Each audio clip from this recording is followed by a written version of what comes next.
So because Enra, Akata as a manager got this right. Enra in the first half, who saw about Jenchenko. Almost second half, Jenchenko didn't come again. Not the key or buy. That's the reason why. Jenchenko, but joining the midfield. So when said there was a big gap between Williams, Saliba, and Gabriel. The holding midfielders no. So every second half, when say once Saliba put your confidence, carry before the first half no. No.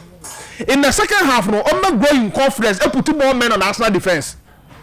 So let me bring someone on the strength is to defend. That is skill. Naturally, is a central defender. On them go find the free space. And here they come who here.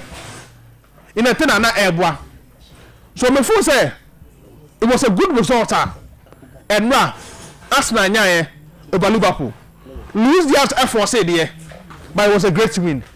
3-1 win. Any kind of first win results. And Tiger Gabriel Martinelli billion goal no say but I first idea or any game the more Leandro Trossard. Individual brilliance. Now this our third goal no. And the man for Arsenal. And what monitor Arsenal this particular season now? They have a way in the big games. Individual brilliance and bring a crucial goal.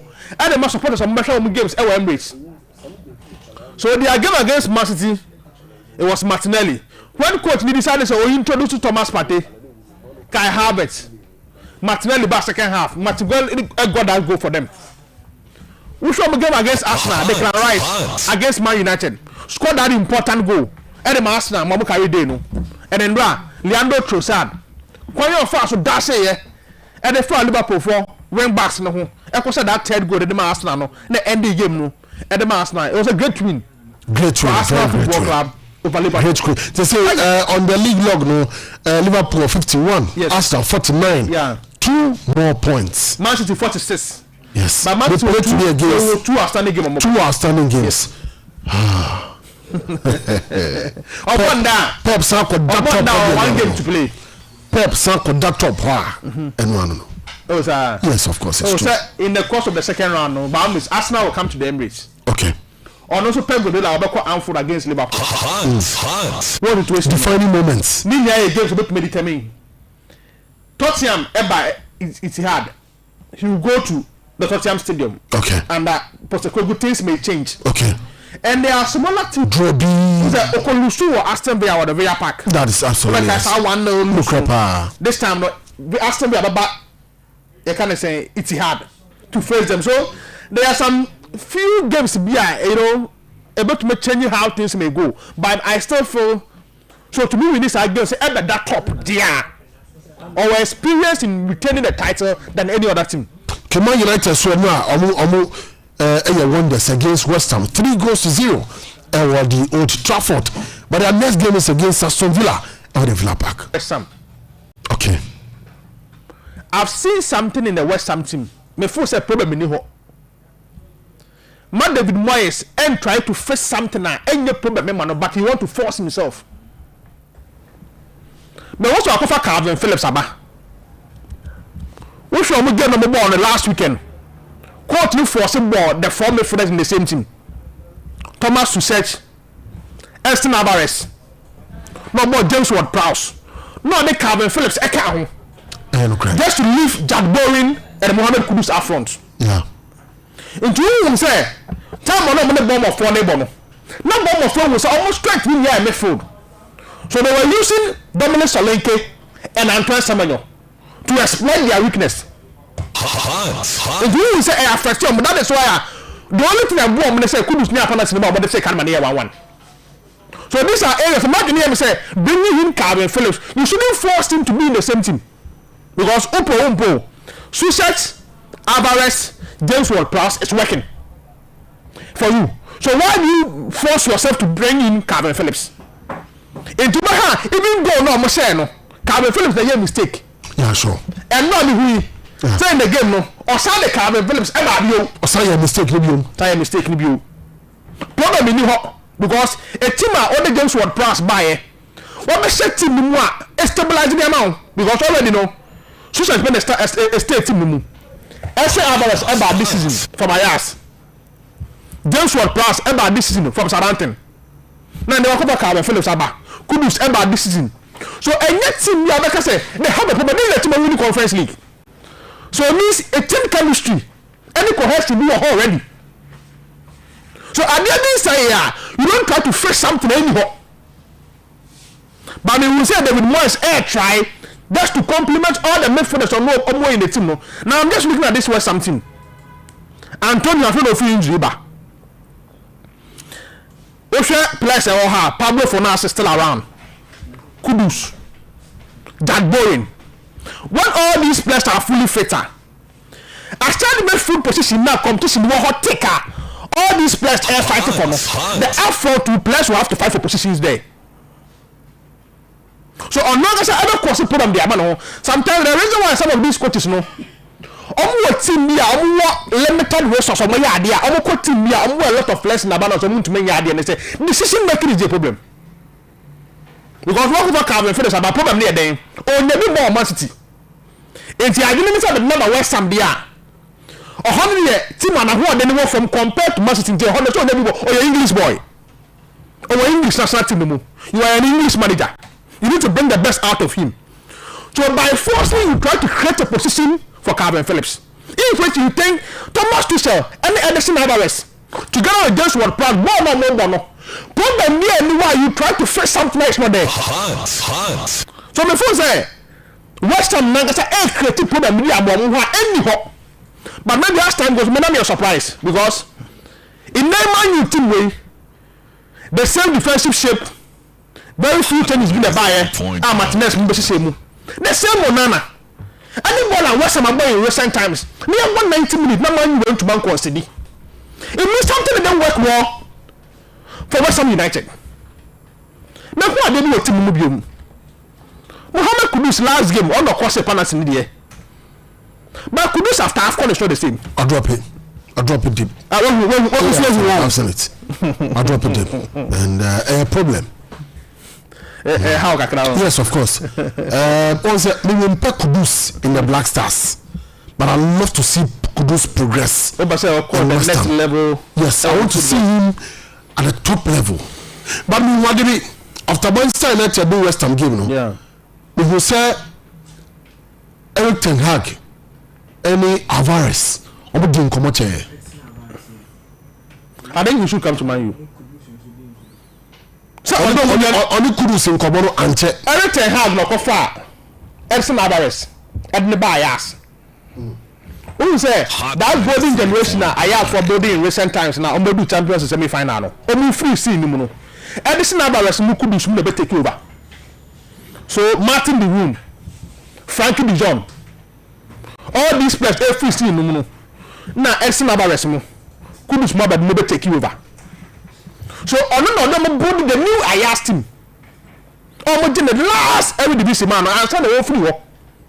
So on place we pay. And in the place when you have a West Ham there.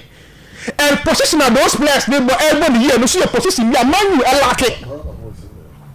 Obian is a Man U as a club. They need a proper DM now. Because if a 2 year thing and they have to rely on coming Boateng menu. What I say, Anthony Form get the same. After the other day, they have to rely on Garnacho. Hot 93. These are players I've been giving me. Couldn't see how good on them. So me assess on what to some question say. I got the best out of some of these players. But they are flourishing. Oh, West Ham. Did I make a mistake allowing those players to join a team like West Ham? They can't a team like West Ham in coach, but some say like Man U money at the let me just Uncle West Ham because all those two players more money if I say banana. No a team like West Ham so, but the English game have a good money. So when they come around your player, they will try to get any player that you want. But I feel say, these two players, Man U know my baby, especially Edison Alvarez. On top of the Alvarez in Komodo chair. Yeah. When you put his name and check. Kudus there, he forced form. And I tell you, at a point I felt after this season, Alvarez should join Man United. And in Komodo Alvarez in a man for Enfield, the big hole now, they can rise it out. West Ham. Oh, okay. Or a direct replacement. Who's there? Omoton, they can rise more than 100 million. I think it was 105 or so. Yeah, 105. Saasi Kano. No, but the top. Alvarez. Kudus. James Ward-Prowse. Good business. And West Ham as a club, a good business with that money. And the ball now, Alvarez, a bono. When you touch number find out myself now. Imagine me say, Alvarez, and free West Ham, and then my because Tiger, the beneficial idea only doing now. Casemiro, Man U will not get the best out of him again. He's an Allison. Man U will not get the best out of him. Report I made and say, Sofiane Amrabat is likely to move back to Fiorentina. So now that 3-man midfield, no, gathering they are leaving the scene. So we actually say, we nobody say Edson Alvarez at least 1 year's experience in the Premier League.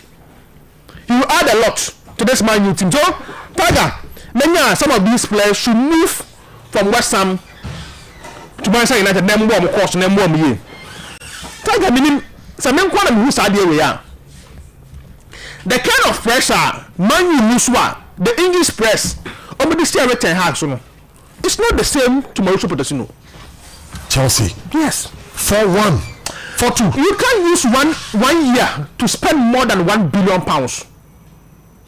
and sit at home for Wolves to come and score 4 goals. Now, say, I can say Chelsea, Manchester United difference too soon.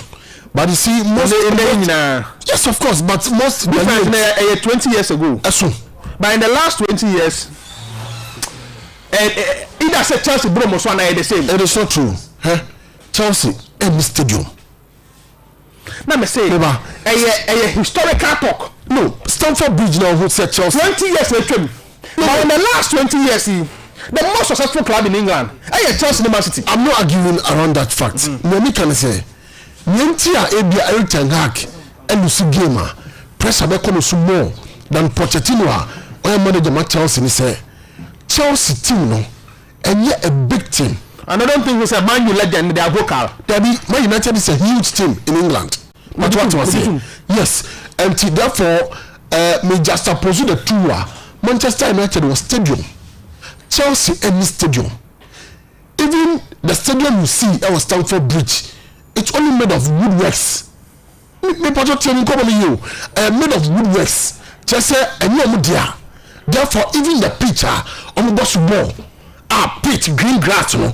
I mean, and yet Chelsea there. You're full of there. And yet Chelsea there. You understand? So therefore, Chelsea and your team we got to be not compare the big guys like Manchester United, like Arsenal, like Liverpool. The signings, any coach in the buy and then Sanu Duma on the Chelsea players. Investment while you're in the players. You know, spending more than £200 million on the Kanzo, Caicedo, Enzo,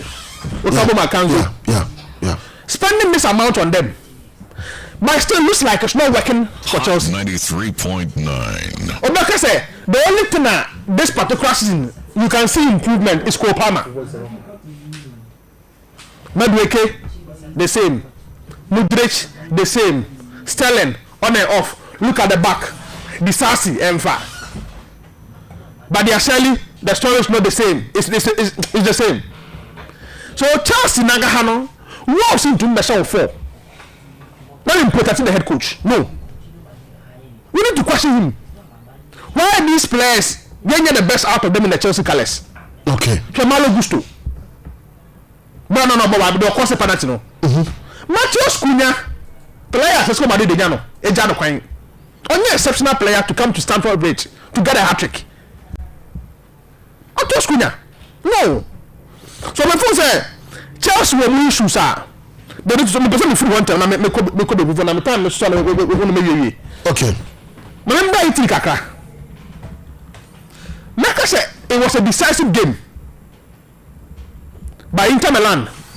It's to international. It was a game there. Juventus Ewinia were close to Gabno. Inter Ewinia were tested last year, and Inter Milan was able to score that important goal.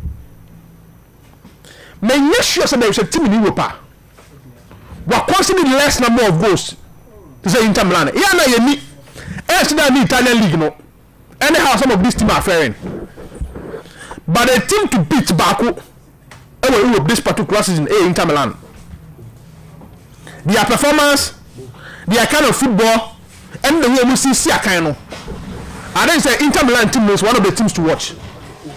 And I feel say that win against Juventus, a big statement to Italian football lovers. Say Inter Milan team no is there to win the Serie A title. And I feel say I'm happy for them. Say that maximum win. Tiger, you know, Spain, no money, France, and then Germany, no matches no dorsal. But me, just 2 minutes. Now me you AFCON. Okay, you know you want to be. Tiger, you see, I know. Out of the 8 teams, no much GB dano. And you saw my experience. I brush teams no much GB dano gunchain. So DR Congo, it's my qualifying to the semi-final. Okay. The last time we win here was 1974, 50 years ago. Nigeria qualifying. The last time we win here is 2013, 11 years ago. Ivory Coast are qualified. The last time we win here was 2015. And of course South Africa. The last time we win here was 1996. It's real shema. Teams no really be done no but they are progressing to the next round. I'm making a big statement for African football. And to say they know what kind of message no. Anybody to hear story no can South Africa for go to the story no. Yeah. And then the Navy. So starts the full football. What tournament be a young first 5 fantasy, young come beyond the 5. Not go to be a steady for that. Me will be that. Now, my two blood money time who be said yesterday history of football. So, young 5 fantasy, young come beyond the 5.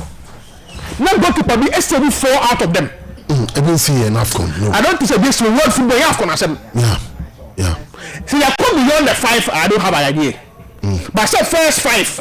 What's not 5? No, we're 74. Yeah, serious. Me not sure say this with football. I feel say a big statement for the PSL.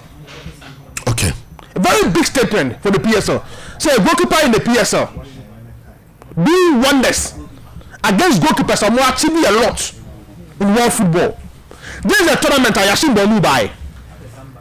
This is a tournament I Andre Onana by. This is a tournament I Eduardo Mendy by. Hot 93. The goalkeepers are by. But the main achievement in South Africa for a year, especially their goalkeeper. And I see a great job.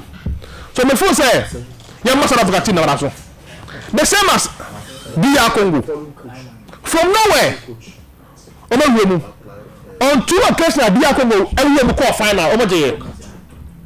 And out of the 4 countries, some of them did. So now semi-final now DR Congo Akono. And Mama Gini say all the 4 teams will be able the potential to win it. We be able to mess with this tournament, but I feel say this particular AFCON no, and live up to expectation now. Teams are called to go to semi-final no. We are football association, we are football administrator, we are football person, we are government especially. Now when you show me and feel how this particular AFCON is here to rewrite your notes about your country game. Not tournament okay. Nana emergency so na fe yanto so we do how any senti tena say na yanto common so very interesting yes senti who how ne say no we say you come say say former president of Ghana His Excellency John Dramani Mahama when in Zambia to dwa you can say nyame adum na me Nana Kwame wo na edu Mohamed Al-Hassan any Ghana for nyina to abamano say Omar president Emma Oman Ghana in this particular year 2024 or see 2025 more we be say obabua GFA ono medin kobo na wabo mu ayusu local players to build the Black Stars of Ghana to just say the AFCON 2025 no senyami adum na say His Excellency John Dramani Mahama winia not just 2025 AFCON in January yate sɛ nyame adoma CAF episode bɛde July no one year na local players will dominate under the jurisdiction and also under the supervision of President John Dramani Mahama. We ain't summer or also be aba. Baga bako there. Bako. You are okay. You are fine. Nice one. Minim say what John Dramani Mahama voice, you know. Dynamics to say a fixable, a workable, a better we see. Now, how do we do this? Yo, we check your phone now. I'm say, play friend Ket Harim of Sweden. Okay. 1958 squadron ball the whole World Cup. Only the last person I know. Oh, I see. Everybody. Some good history there. Yeah. Yes, everybody is dead. And when I eat I feel on say that's cheap players with teams on the ball 1958 World Cup now. Bazish FI no. Obi by Swedish. I see. Anyway, you know, football fraternity no yamfa a man because no a top striker no about the club football Italy. I'm so 17 goals out of 32 matches or boy. That's beautiful history. But say yes Sweden any Brazil no finals no. But I don't play anymore. Jorginho, ne those Brazilian players, Papa. Asima John Dramani Mahama Kano, it's feasible. How do you think? The problem is that always, you know, say if you look at blasters, anybody know, not because of Ghana play the mom, and then they run away and go and play in Ethiopia in the small leagues. Or going down championship scanning bibia. So if John Dramani Mahama maybe you abawi o no hu era ni me hu abawi to be say o follow local blasters na abawi say o we no han we demo so pese yenya say na ye follow local blasters na o mo mpe papa complacency big money. Complacency. Is it $5,000 and $4,000? I do not PS no. Obi for $1,000 fi baby e mba me fan in franco. What that na say? Here 78 70 they see example see he took o campo man or side them called Brazil. Oso dem to kwai. Nti no more no high. I'm for 78 African communities wa no.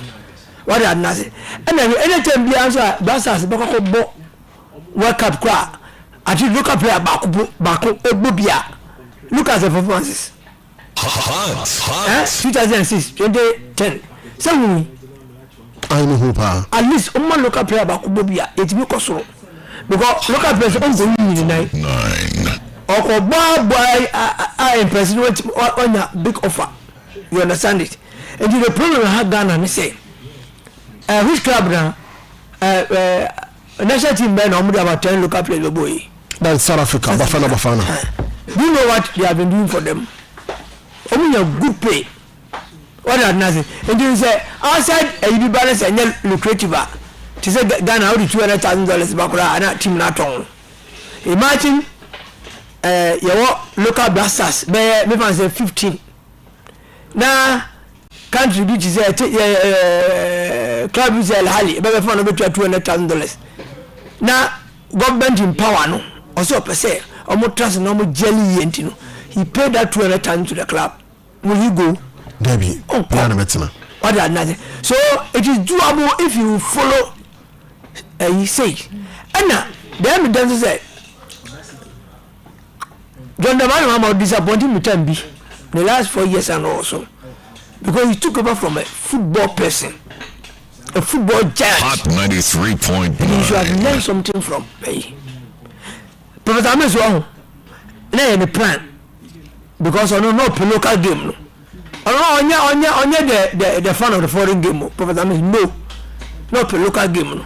So what I want to say is it's doable if or the resources be share that local blast or the resources share say. Jelly together. Hey, most of the teams local ones because of they have played together for long. Wow, they know themselves. They gel together, but if Obia person impress you could so bolo. There's a new idea. Boy, there's a release master. I cannot 93 point. Obi and come free. Hey, Razakonum. Any polo time. Only go show. But they will not hesitate to give the ball to the strikers for them to go and score. What did Nazi? 78 Razak, 78 Polo. Look at how they were playing. They can score all right, but only the strength of strikers. No, on say Sakabiti say George Alasan, Sakabiti say Willis Kluche, Sakabiti say Opoku Efuriye. On say two man 1 2 3 4. Edia Makobese. Oh, Vanichi. They feed us the Naki Williams say. You were midfielder of feeding here. Oh, Sakao. Kwa bia so no obi mashebi ba mu twiji bo no mo say de bo mochi a ti say mu nimbo ye goal e she genzi yen e local player no ko bo for na ka ball ba ni ba ko bo kwa twene ba bi on tra mo wi me for ni me she. So it is feasible if they put resources for the local blasters. No more to am no more keep them, if they keep them, and then he brings a top-notch coach. It doesn't matter where he comes from. It doesn't matter where he comes from. Kwame Nkrumah or the foreign coaches they can buy. No, the training, CKJ, Finomone, the other ones on by big what you had nothing. That's Ali Matthews. Amokra no view I butcher House of Folk. House of Folk, we're not going to go House of Folk. Or bet you fast, and Kwame Nkrumah boy, even though Kwame Nkrumah is president on your house supporter. On your Kotoko supporter. But who vision is a only jam man, I dream say yes. Do this up, go for the boy, you save your mochain. You understand? Separate cramp or bagana. I'm gonna have a boat to go. I'm so good to see. He scored the same goals Pele scored. Okay. That's why they gave him I'm so good the motion man, African Pele. What is that? Because he scored the same goal. If you go Bobo, and a franchise, the Pele catch him say, Paul maybe a sino. I'm so but I should have called that go but baby a Paul and you're correct. As I did go because you see me and that Paul is a I see. I've got books and everything to come and give you for you to read.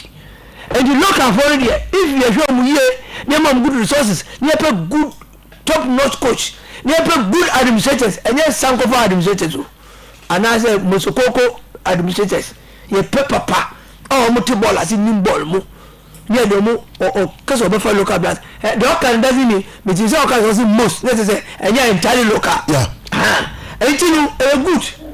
And you look at 5. Well, 5 is 5. Near Punchy, a Bimishima. You'll be able to do it, so it's feasible. Okay, thank you very much. Madam Mayente, Your Excellency, John Jamani Mahama and Sana Mako Nana Kwame Dankwa on the issues what the Atuja. We just came from the African Cup of Nations and we performed abysmally, disastrously. We performed abysmally because we are not growing our football. And so we are going to work with the Football Association to start catching them young from when they are young so that we can train them and give them to local teams. They will play, get experience before, if they even want to travel abroad, they can travel. We will build the new Black Stars based on homegrown players, domestic players who have trained together for a long time and went as a team. And then we'll bring the foreign ones to come and blend with them. If you bring only foreign players, they don't play together, they play in their individual teams. And then when it's time for competition, you bring them and come and tell them to play. It won't work. The core of the Black Stars must be made by domestic players who have played together for a long time. We keep camping them and they keep practicing together. And then when we are going for a competition, we can bring some of the foreign players to join the domestic players, and you'll see that we'll have a better team. And so we're going to overhaul Ghana football in collaboration with the Ghana Football Association. Listen to Hot Sports. Listen to Hot Sports, the #1 sports program in the nation. Okay, and former president of Ghana, His Excellency John Dramani Mahama, and Mutini can say what also ended on how he says to revamp the Black Stars. Okay, now tell me about brother for any come up. Sir Uti, your former president of the land. That's right. John Dramani Mahama, His Excellency. That's right. The insane no there to draw. Abawumpa. Yeah. But the weekend, I'm for last Friday. How was the paper? I mean, oh, of course, it was difficult. Leading, but what the evidence of it was difficult. Leading, with a good memory. Maybe a lecture and laws also there. Ubi a bit my law why in year with a retentive memory. Yeah, law is about ultimate issues, no a good team. Yeah, and if it be authority. What I say, lawyers, no proper ones, and the authority almost kai cases. And I hope says ultimate troll law now thrown here. Okay, you try to memorize them. Absolutely, you keep it in your mind. When you're able to keep it now, kai case, you know, Ebenezer Amuzu versus NKD Enterprise. The moment I bet so now to me keep you'll be okay. I'm sure you're able to do it. On your body more explanations, no, explain, name, how there, no many problem. But I do cases, no, I want to someone because yes, of course. And maybe I'm meeting you. I'm going to say you try 120 questions. Already, I'm not with the answer to. You have 30 seconds to answer. Kinkaya no watro. Kinkaya no watro. First 50 me okay. 20 minutes was leading. The last 30 the continuous 30 me okay. Last 20 was tough. 8 there not me okay. Met me yes 80 there me okay, but 40 now Edin Pa very difficult. I met them. Oh, we met them and we you got to 80 the radar. We are 120 account 200 questions. Yes. So it's your point. I best strike the average. It's your point. Difficult. But why are they tough? I decided combining a then we are doing Friday the main one starting. Till Friday one we are not. 3 solid hours 2 p.m. to 5 p.m. or learning strategy. 2 to 5 within the time. Okay, 2 to 5. We see the biggest hall in Central University. I heard a channel. I was a ball coat na ball tie. And easy. Easy. All right. Yes.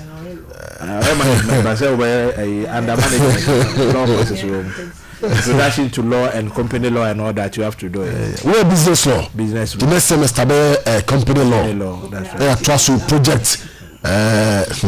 Chama yanko udi yanko na. Mama chao na me ya marginal crime. Normal. Ultimate. That we can come to say class will be in.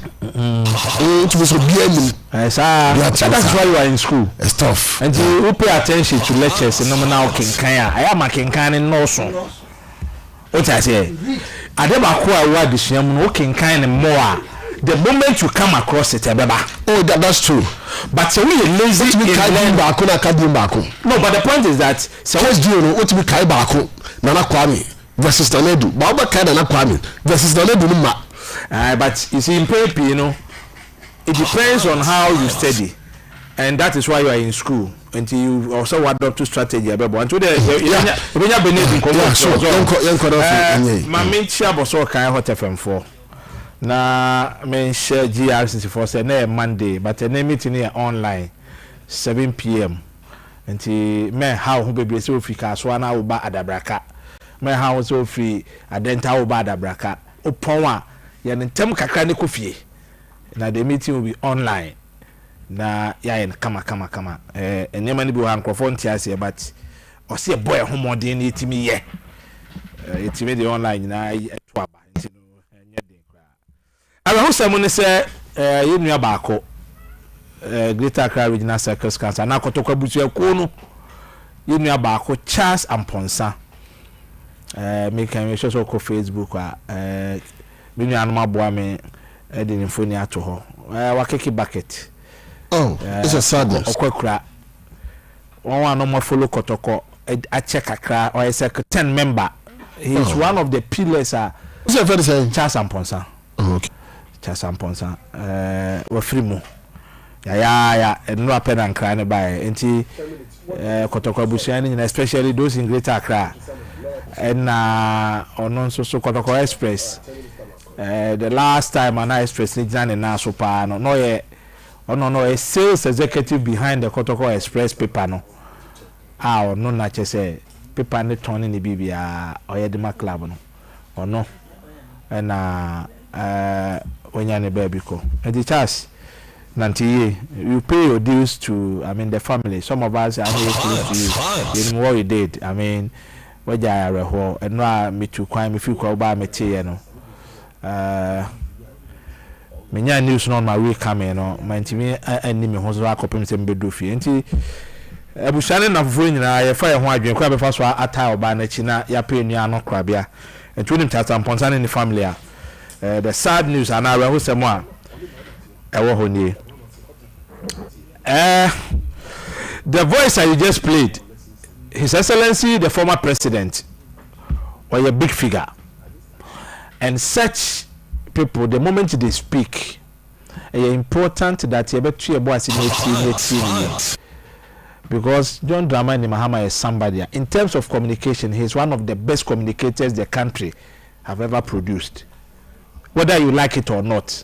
Maybe this in it, but I know your party meaning. Oh, me MPP. There's no two ways about that. Okay. MPP. Okay. But when you're doing a good thing, we have to let the public know. But to abandon my MPP.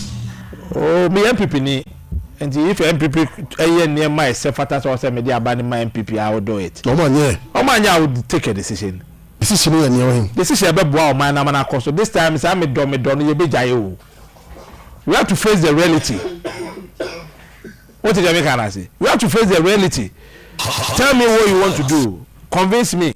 Because over the period, the Adada here, MPP Abeka near court, Edis Abeka near court. This time, your penny my betting as say a brabo. Chama Uka Sadi, I'm not just say MPP in but you vote based on policies of people. You see me, your MPP ni. No two ways about it. Okay, they're not just say what you party.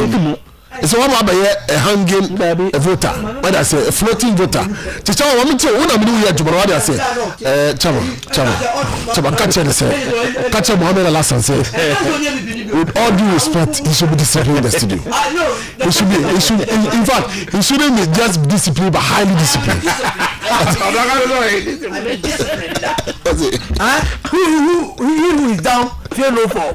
Then you're indisciplined. You make mind. I say the question. Oh, okay. When you decide to go haywire, I will do it. My show. When you did anymore, what was my show? Oh yes, of course. I just touch like no,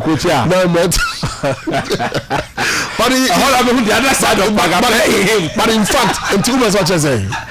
I'm free on the side of the year. No. Okay, and I said, oh, they be up in the past. I'm say, Paga Pebe, me free no. No, we need to recognize a maestro, and now the control be the home. And it was one be doing that touch line. But they are disciplined. What I say? They didn't get Basabasa. Jordan soon, yes, sir. There be. What I say? I am beginning to believe, say, oh, yeah, I'm beginning to believe, say, oh, yeah, young one. That says, oh, yeah, young one, undum pepper, so be a. I was also old the honor. A honor and a winner. Marking kind, why you don't know. Now you a bit your temperamental to so not touch life. Let me see Kashim into us or winning. That is why I say when I go close to a bit did not touch line. Me with the different abedi pele and the different abedi pele did not park so our bubble and the different abedi pele only not touch line even on nam kasa kwa bedding. But to who about that respect? That is the aspect of Pele I'm talking about. But we see so in a church liar. I know they saw you. Oh.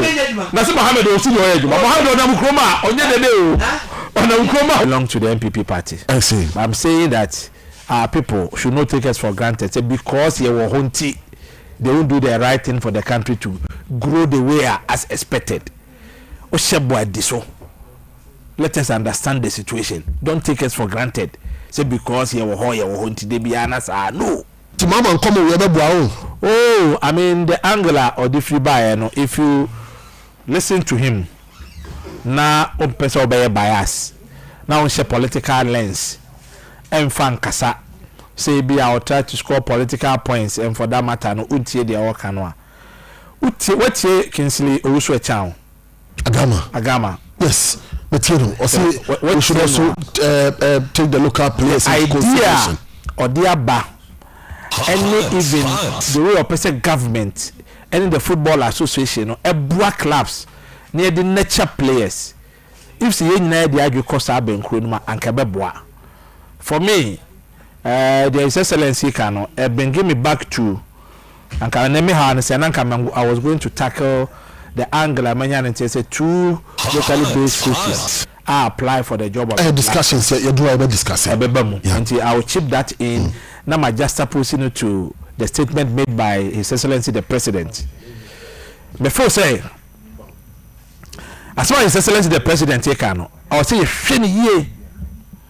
as a country na maybe any say or a political figure be and now raising that point and that and my papa a woman you be brushing aside, especially those in a ruling government.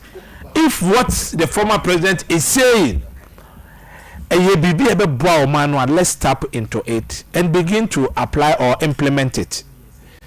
The reason being that say you players omobabo Black Stars no Mati Samuel to nsem ono so akafa Cameroonian players ho say ofose bia omuni entity any orientation about the country, and that when they are playing for their country the commitment to die for the country you won't get it from the players, and that ofose is about time almost this entity and be players so that they'll get the best out of them.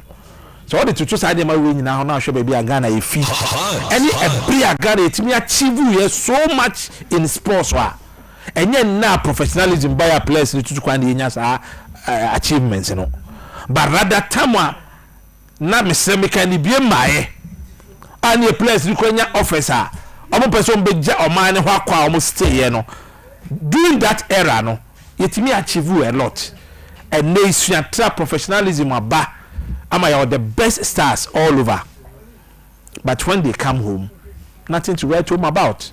And can we follow the same pattern to when yet me say in sakakra engineer ye kikan ni afutu if really you players bi okrom ha at least per the policy obekoba mo class tete no na players na bobo na buy employ ma no me adwuma ma buy et o me adwuma government works no time be so an ye jaw ma mo ko training no makobobo na state the tu omka what did you can say et what ya et satam na ni mrisi o tu kwan even though that's any be any my mpo oh okay club no man kakra bk do say am betimi atoka at that time no dey che player enye nen na netika for to play cars the my players Tiger enke did you okay e be den say be see because ebi anka ne no ebi obi bo immigration team bi or immigration no sambo in the Kwayamba boy, Nancy net, sir. Nancy, the 18-year foreign players, they dominate your Black Queens. Yeah. The reason why I ask Sunday say, in there, those forms, many are near, I am more political. What they are for looking for? Tagawa, I'm not coming. When was the last time I who immigration forms?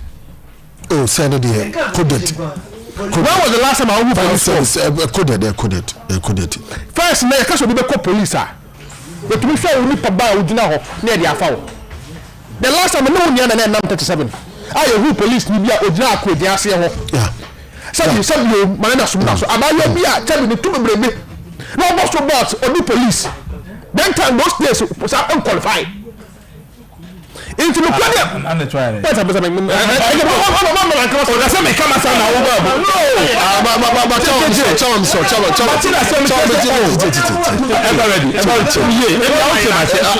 I understand you.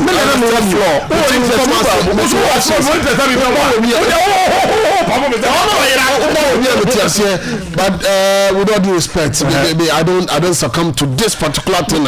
That's okay.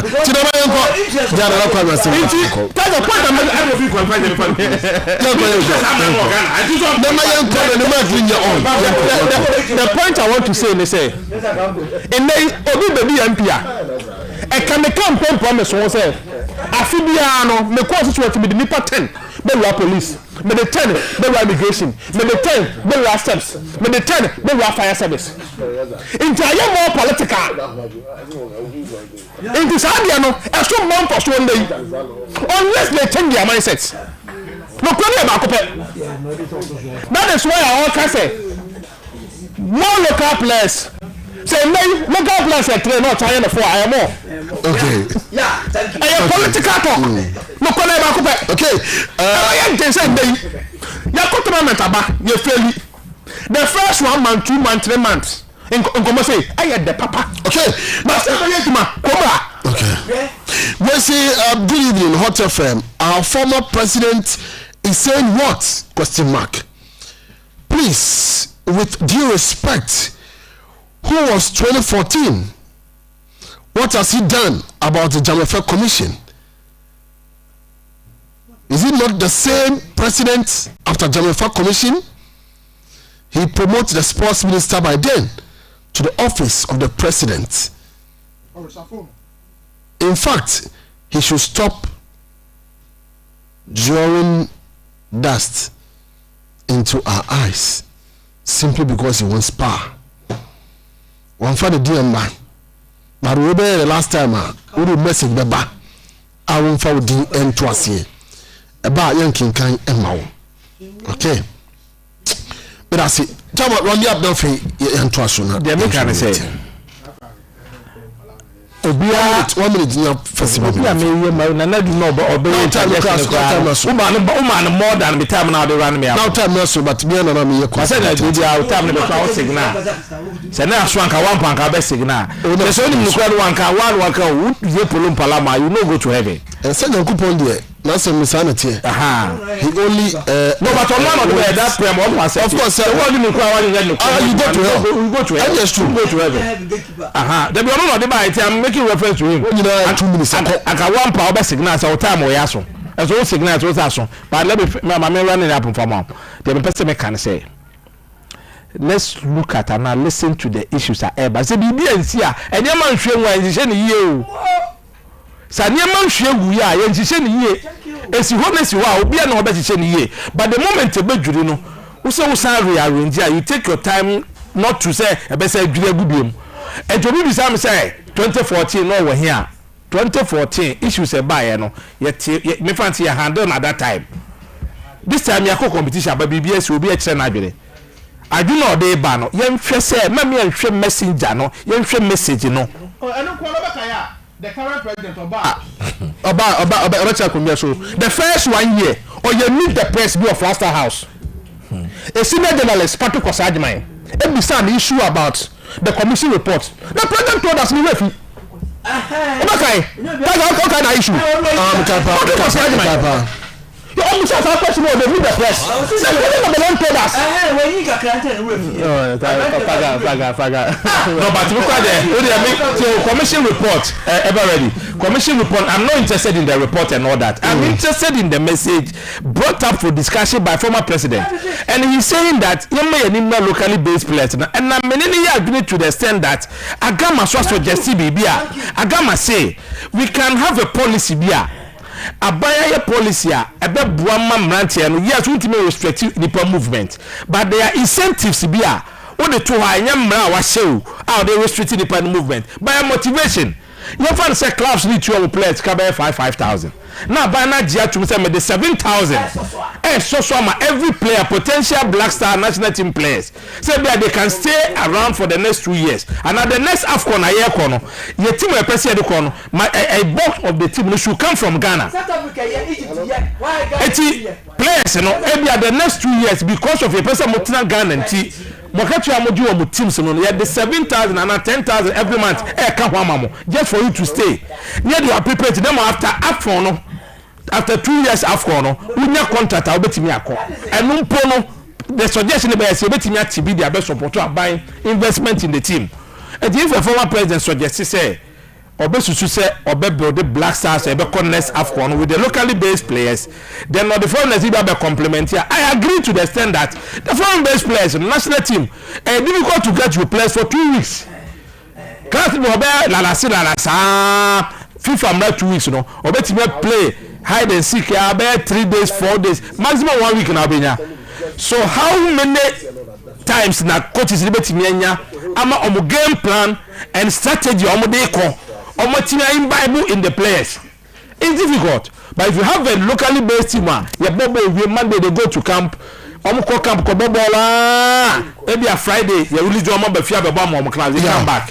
Yeah. We any idea be boy. Okay, I think what the former president has said, no, it is something the political lens then to change. In our industry, let's look at it critically and see say if there's something positive in it, we capitalize on it. Okay, Chairman, mami ko din ko bo man so mini lawyer Beatrice Annan. Yes, Onono Kasa Edma, the president currently on the tour or din komo in same PM. Tianani komo na yembisa no say yes, former president His Excellency John Dramani Mahama. Good afternoon. Good afternoon, Minya Bema. Michia with you for ne studio panelists here. Patron say be aboko. Nyamia dom bi aboko. Mene o kasa no ye kasa fi gushegu e northern region. Oh, okay, that's beautiful. Yeah, sports now, but former president of the land, His Excellency John Dramani Mahama, need some of the two Gano and Sakabia, Yabobi Ediama Yanati for now. Patches, Obashama Black Stars, I built around the local players. Now, wouldn't them make cry be a temper. It's saying, how can I say now, how does it seek to bring in this policy? You think your mother was say, a bear say, ya pro year bono, and ra and I a DV, and an any nonsense, and I a DV, and what hot.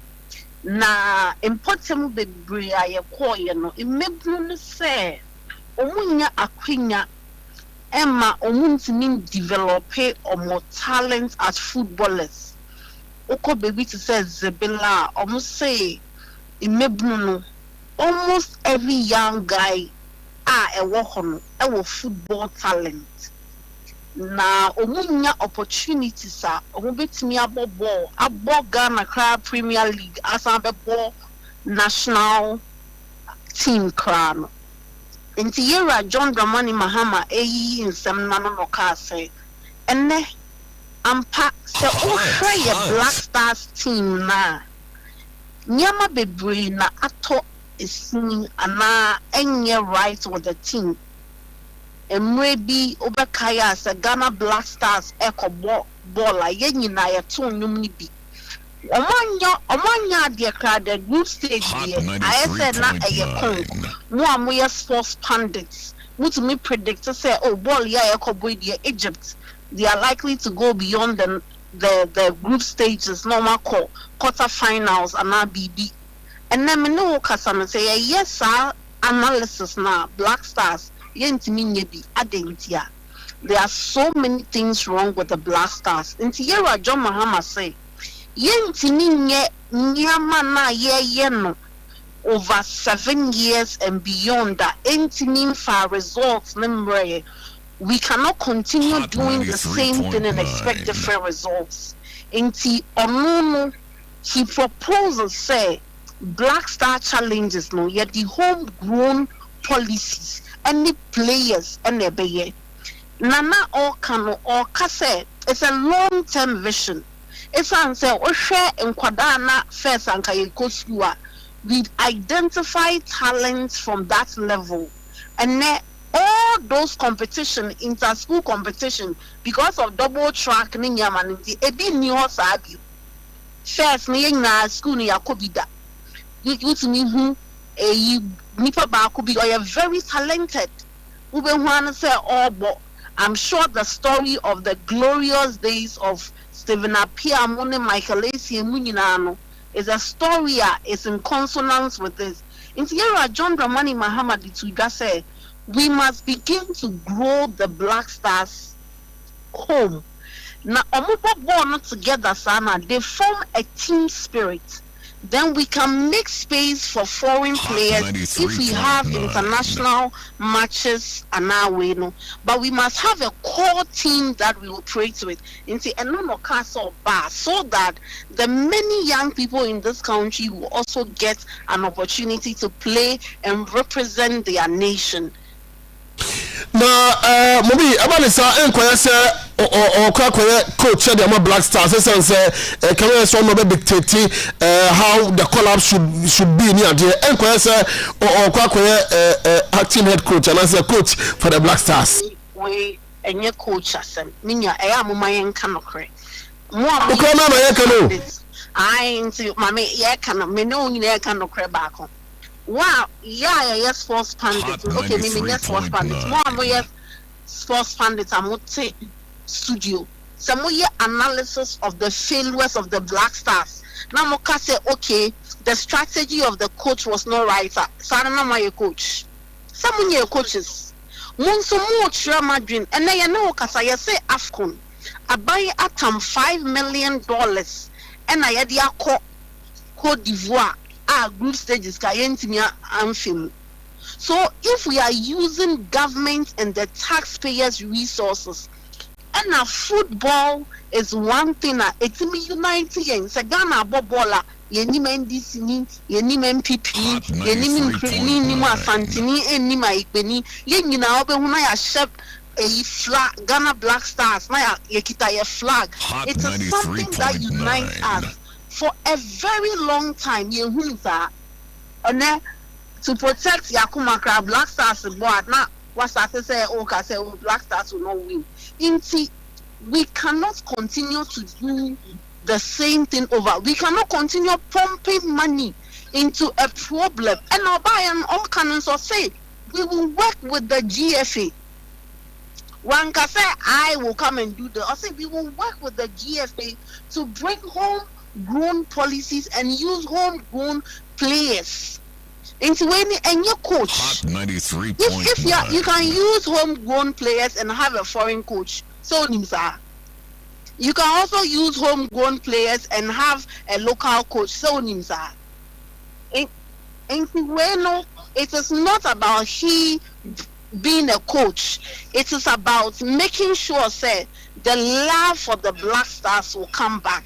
It is about making sure, say, that spirit, that indomitable spirit of the Black Stars, that team spirit, we will rally behind the flag anytime Black Stars is played. Because when you're Menkai time, Rebecca say, Black Stars have made us so proud. Menkai, Black Stars and Kayetimi call a World Cup to make Ghana proud, and then Afcon crowd group stages. Team B to say Cape Verde, so let's be truthful.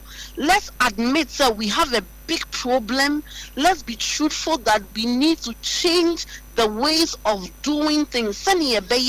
We can all be happy. Okay, finally, I mean, follow sports. Football. Black Stars Ivory Coast. No, baby, I'm training. Even our Ghana you be our Chroma.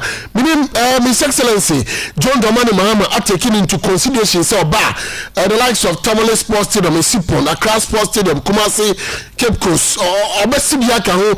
Now I'm making this stadium a modernized one, and because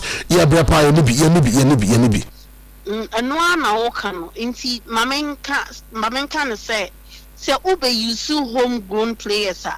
One of the things they'll need is a training pitch. and the logistics to make sure that they can match up to their international counterparts. It is important that all these things will be addressed holistically. And in the Upper East region, there were some communities, and almost say, I recall, says Zebila say, President Mahama promised to give them a befitting park so that they can begin to train their local talent. At the national level, the manifesto will come out, and the right promises to, after consulting Munya pundits in the football industry, taking your views, how we can make this better. No, the NDC will give you a solid, policy and our policies to make sure, say, we have the Black Stars back in its glorious days as we knew it to be. Menstru now you're building Ghana Tona, in the past, no ministers snasi na executives at snasi no maka say, oh mama yenye say yakoyene backfire now who says sometimes adwi nipa ba kuchimu nti say no, before we come out with any policy, we consult, we engage the stakeholders and the relevant stakeholders, and then we deliberate before we come up with the policy. Ebema Obiaye accepted. But for now, the consensus is that we need to change strategy to make sure that the Black Stars goes back to its glorious days. Okay, lawyer Beatrice Anand, that's you for your time on Hot 93.9 FM. Okay, thank you very much. And lawyer Beatrice Anand and Enumedin Komono Okasa Edema, former president of the land, John Mahama, on the policy of person the bar on Black Stars. Nanana wanoguso okasa na meji mreka kra mikoba na ka 30 seconds. Sisa ka 5 yenko. 5 seconds. Ayenko. Ana se me bona baso wi anasa. Makasa ye waje bre tre. His Excellency say we say utie ne ye a na probo no na nkrofo raise concerns how omoye affected more talent, but then had the opportunity to also show what they have. And I'm sure say a part of the answer to that, and or they can blasters or how they go more or the truth. But they back where me then no question how the PIA about say infrastructure wise there were issues with it. And the answer she gave, I think perfect. The moment we turn or attention to the local self training. The next thing is to get logistics and infrastructure. Because if you want to grow them, without this, there's no way you can do it. At the moment, I bet to say, I have to develop the local talent, Then I can't do any infrastructure and any equipment, And them say, well, answer. But I think that as a country, you have been in Kohopa because you can't yet to go, you can't yet spend it. Make catch your clubs develop players, A by contribution to the development of these players, And you're saying. Not even 0.1%. Statement in here. Tax society, police for a bad duty crown, yet tax decided to police for no, or my bad match, every boy and home process in our ban, or more percentage room. Meanwhile, yet the taxpayers man the police for her. Okay, Tom, I see, and young face enough. Okay, assembly clearly. The house cry, just every day there are problems.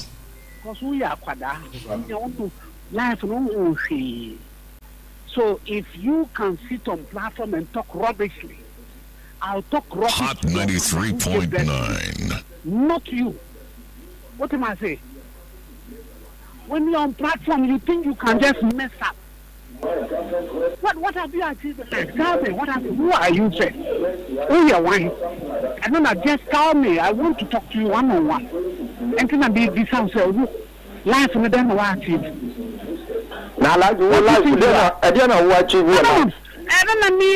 If you think you are better off than me, you getting me? Come and bring whatever you have on the ground. You also come and bring whatever you also have on the ground. You also bring it. Look at the idiot. I say you also bring it. Look at you bring it. What the new platform? No, apart from the house, we apart from Alaji. Apart from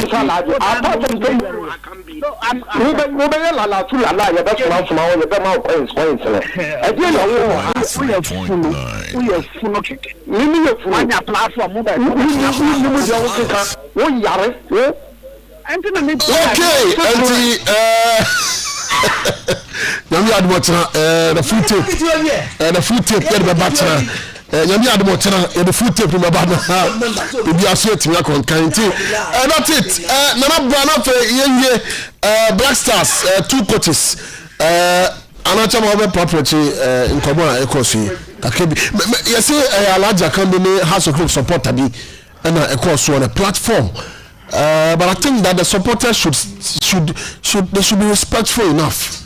Not you know but they should be respectful enough. All that's here. Some kasa na recording na we be to abonte say before abu be kasa na wadwe mu mtrim ezi ahun say abre ne ko echina and alaji nso we ne nkasa chama wadan for them let's say one as a supporters need be nkomo a on careful a bit no, but a board member of the club. But the point is that we need to get to the issues very well and just say your pentable brain.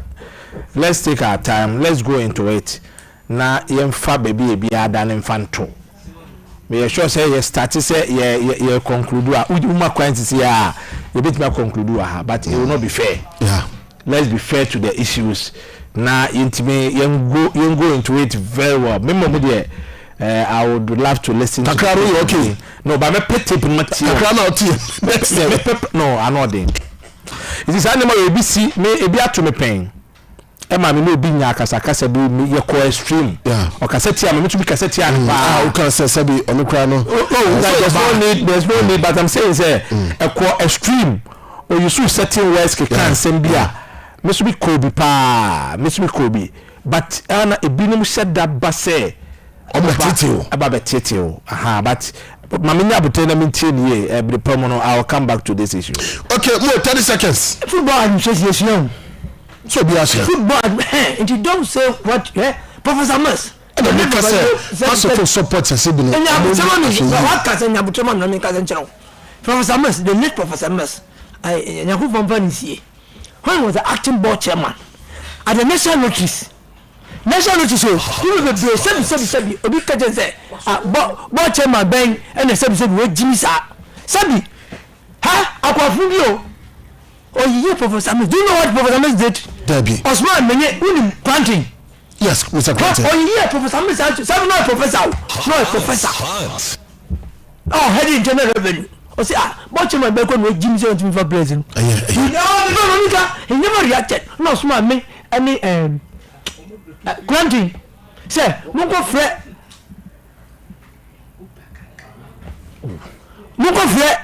guy number e friend Amadu Sele and you compare no ko ba no say o tu nouveau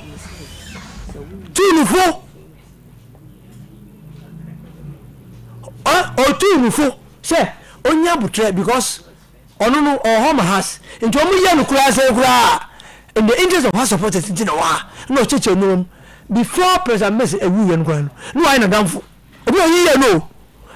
I is a call. African Cup. Somebody, 3 players of the club insulted him openly. When pedigree, or see because of her support or her supporter. Young for African Cup leader. And the new young and the other day or the casa. I do away or be friend openly or friend. Yell me to your senate. Can you get out?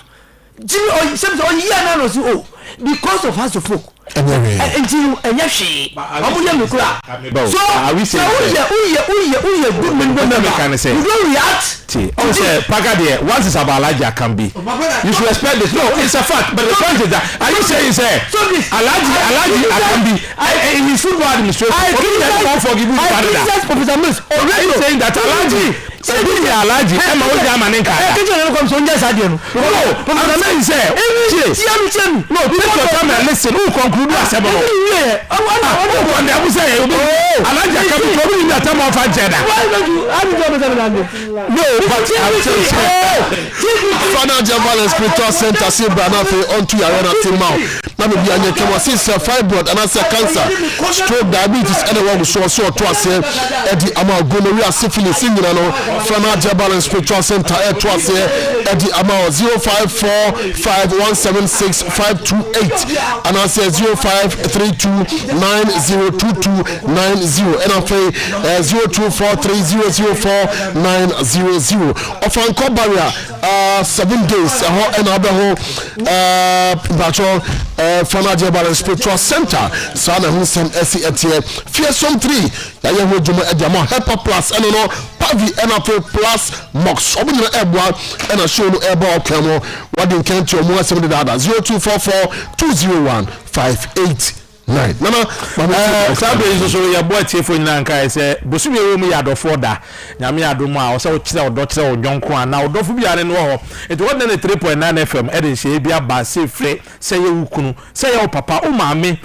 obi are na aguracha odo ne pa pese o ka odo ho asem bi kire no no nyame adomu a ye san hye ne de amamo na mo tie ne ye tie hye we ye say obetimi start the sa voice ya ye ka ho asem ya ba e free on the 10th of February sadan ye me woda sadan ye wo me etifi sadan ko no for odo ho sem before ye hu kru hu nua na odo fi bi ho bra na mo de bra ya on the 14th na ye adofo da na nkasa no ye major programs ye be boss our voices no de o ka fa odo fo ho na mo ye bo wie na instantly no an odo fo no so etimi de anu ye ba o abasobodi bi abenya free hotel 3.9 FM penifo ho editie number ni ye number ni 0552179180 0552 we delete na just we disqualified from on the 10th no aye de aba na mom 14th no ene ebebo response ne ba pa obenya chede na do moto fiso kan boafo no a omobo am ye de dwumade ibra na brenti e kire ebenya daje na do moto fiso ko aso da ho a obehoro ka no ka bia tire ope obenya bia to na do moto fiso Amuzu ye okay, I'm picking a call 0244-849161 0244-849161 after 0274-723-292 0274-723-292 0552-179-180. Good evening, sir. Hello, good evening. Baby Okasafi. Very quick, listen, my favorite Latemios. Kwakubitu Nkancha, Yankwe. I'm ready. Yes, the local 24 countries now, I need the local players by. Why is observation? Oh, South Africa, about 9 local players by.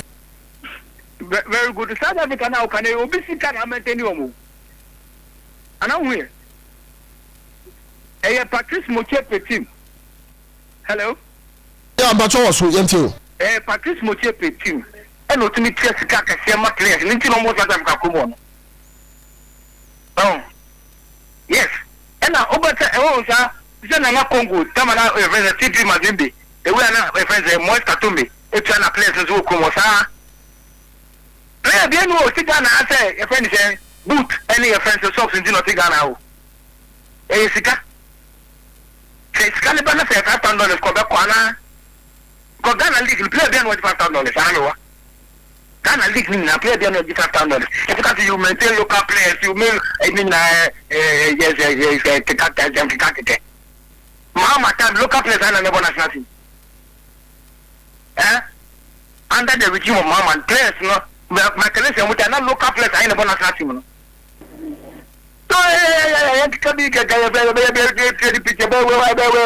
Oh, master. Okay, the call is with us. Let me pick him in the school. Good evening, sir. Hello, good evening. Okay, let me pick you. Good evening, sir.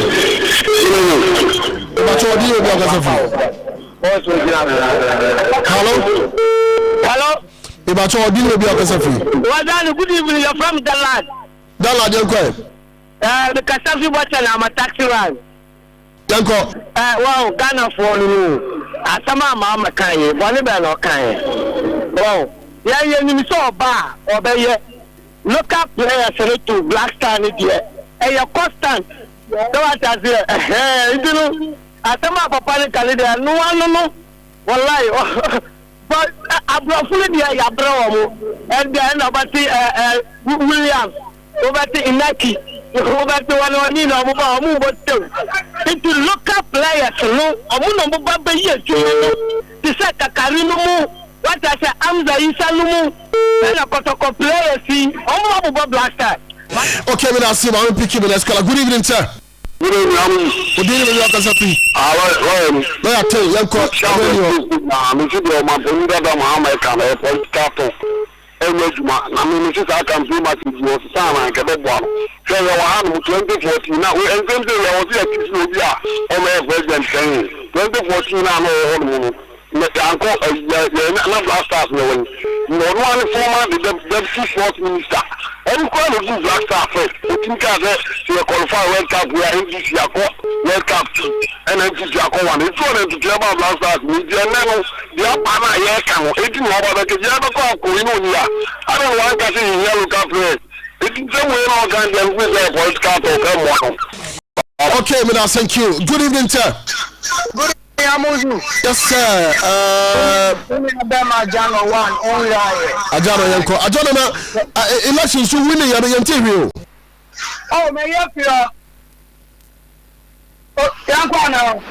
Me tell pa me see elections to win the interview. Oh, my no, my tomorrow. Sao. Oh, kafra why?